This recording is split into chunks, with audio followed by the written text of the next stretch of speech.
Hello friends, welcome to my YouTube channel. Today we will study about commercial bank.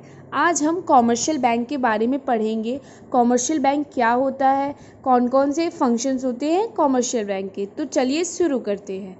एक commercial bank is a financial institutions which performs the function of accepting deposits from the general public and giving loans for investment with the aim of earning profit.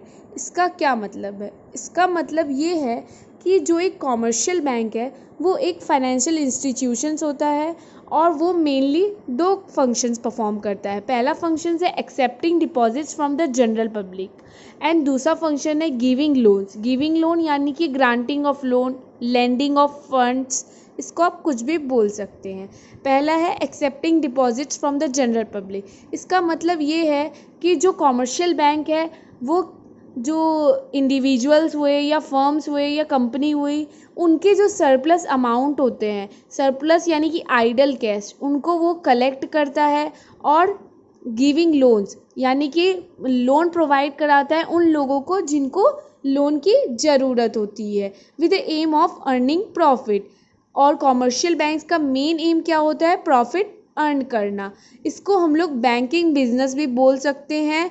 They do banking business to earn profit. इनका main motive profit earn करना होता है। तो चलिए अब हम इसके functions के बारे में पढ़ेंगे। Commercial bank is a financial institutions that provides various service to business community and general public. The functions performed by commercial banks are given below in detail. जो कॉमर्शियल बैंक है वो एक फाइनेंशियल इंस्टीट्यूशन है जो कि बहुत सारी services को प्रोवाइड कराता है। किन लोगों को प्रोवाइड कराता है? या तो बिजनेसमैन है, बिजनेस कम्युनिटी है, या फिर जो हम जैसे साधारण जनरल पब्लिक है। ठीक है, दो टाइप के फंक्शंस परफॉर्म करता है। पहला फंक्शन है प्राइमरी फंक्शंस, दूसरा है सेकेंडरी फंक्शंस। प्राइमरी फंक्शंस में क्या क्या आते हैं? Accepting deposits, granting of loan. Secondary functions में है पब्लिक यूटिलिटी सर्विसेज। इसमें क्या क्या आते हैं? Transfer of funds, dealing in foreign exchange, issue of letter of credit, underwriting of shares और लॉकर फैसिलिटीज़। और दूसरा फंक्शन है एजेंसी सर्विसेज। तो आज हम दोस्तों प्राइमरी फंक्शंस के बारे में पढ़ेंगे। प्राइमरी फंक्शंस क्या होते हैं, कितने टाइप के होते हैं, आज हम इनको डील करेंगे। तो चलिए शुरू करते हैं। प्राइमरी फंक्शंस का पहला टॉपिक है एक्सेप्टिंग डिपॉजिट्स। एक्सेप्टिंग डिपॉजिट्स का क्या मतलब होता है कि जो कॉमर्शियल बैंक है वो इंडिविजुअल्स, फर्म्स या कंपनी से उनके सरप्लस अमाउंट को, सरप्लस यानी कि आइडल कैश को कलेक्ट करती है। और ये जो डिपॉजिट्स होते हैं ये थ्री टाइप्स के होते हैं: current deposits, saving deposits, fixed deposits. ठीक है, डिपॉजिट्स, अब आपको पूछा जाएगा डिपॉजिट्स होते क्या है? डिपॉजिट्स कुछ नहीं, डिपॉजिट्स वही अमाउंट होते हैं जो कंपनी, फर्म या इंडिविजुअल क्या करती हैं, कॉमर्शियल बैंक्स को देती हैं जमा करने के लिए, उसी को हम डिपॉजिट्स बोलते हैं। तो चलिए हम इसे पढ़ते हैं।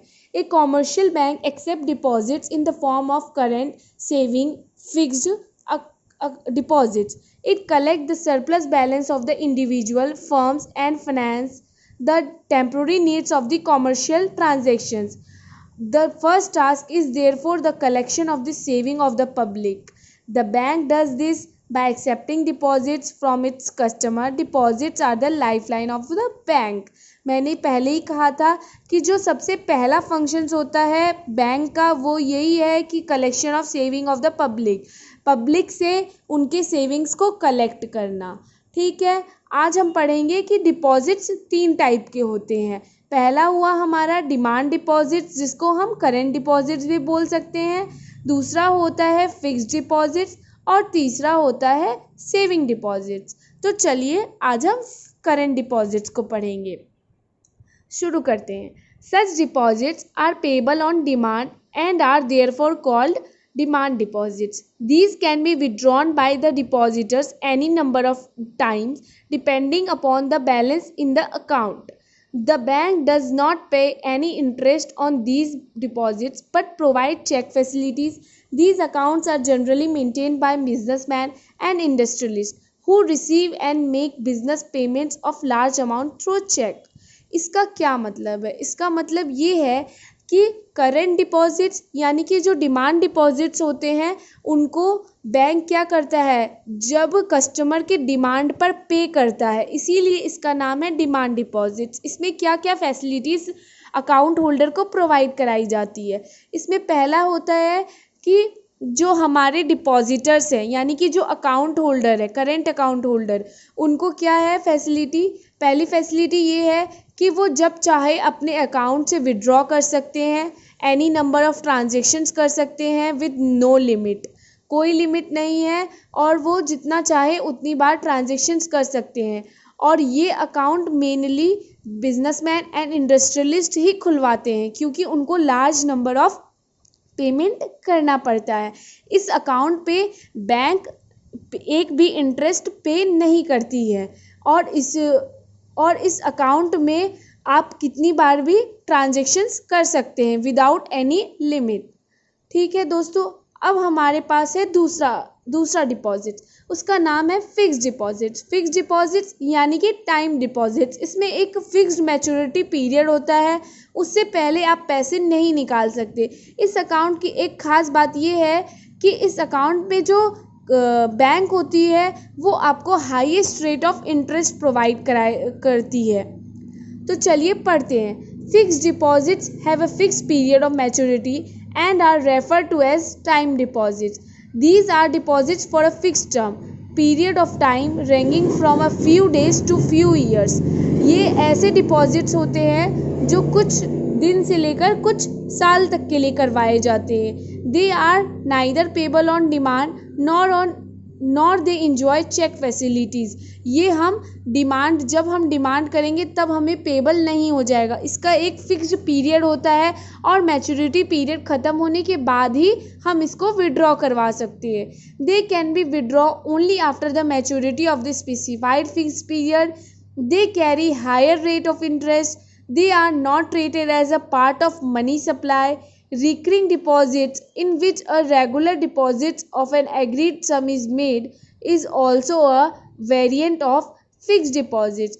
जो recurring deposits होता है यानी कि जिसमें हम लोग रेगुलर डिपॉजिट्स पैसे डालते हैं वो भी एक टाइप का फिक्स्ड डिपॉजिट्स है।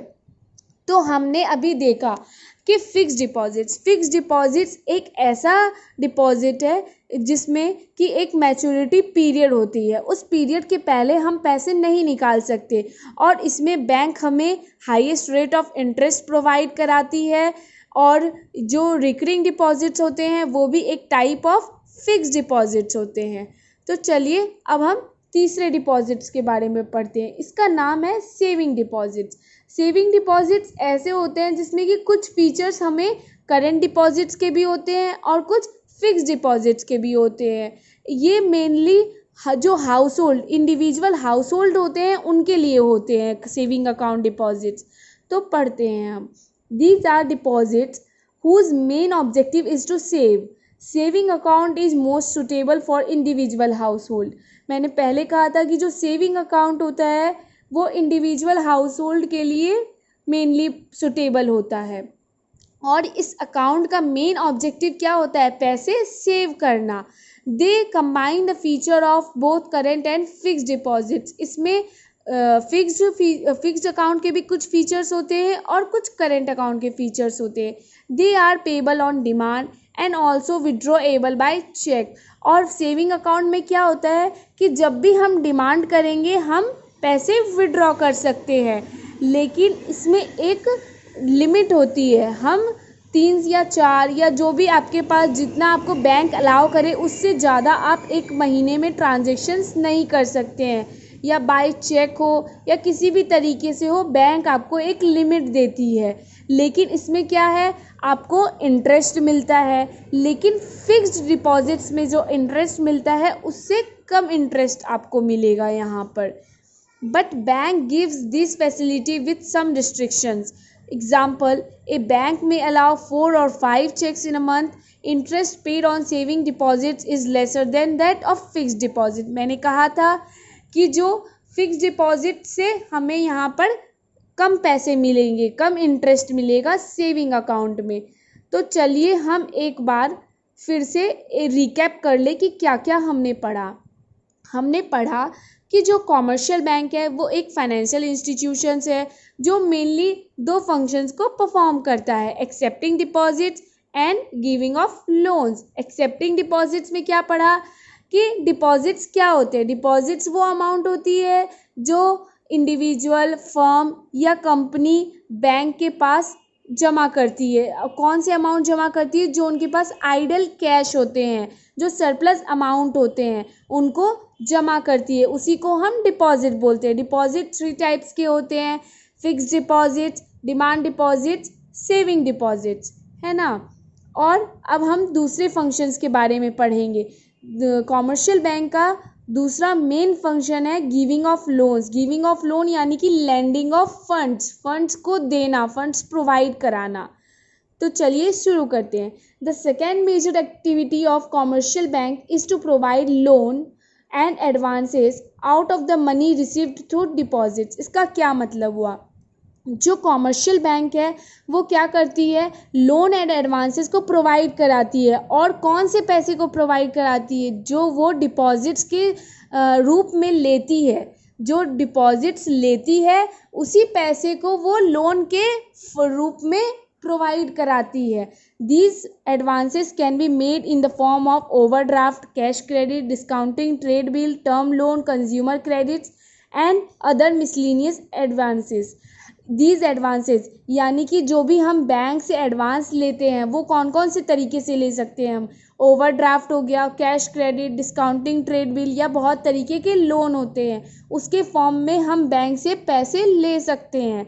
The funds let out by banks contribute a great deal to trade, industry and transport and other business activities. जो फंड हम बैंक से लेते हैं वो क्या हो गया? हमारे लिए एक बहुत बड़ा कंट्रीब्यूशन हुआ बैंक के द्वारा। इसके थ्रू क्या होते हैं? बड़े बड़े आपने सुना होगा कि जो बड़े बड़े इंडस्ट्रियलिस्ट होते हैं वो बैंक से लोन लेते हैं और बैंक से लोन लेकर क्या करते हैं? अपने बिजनेस में लगाते हैं। तो जिससे क्या होता है? बिजनेस एक्टिविटीज़ इंक्रीज होती है और इंडस्ट्री का ग्रोथ होता है।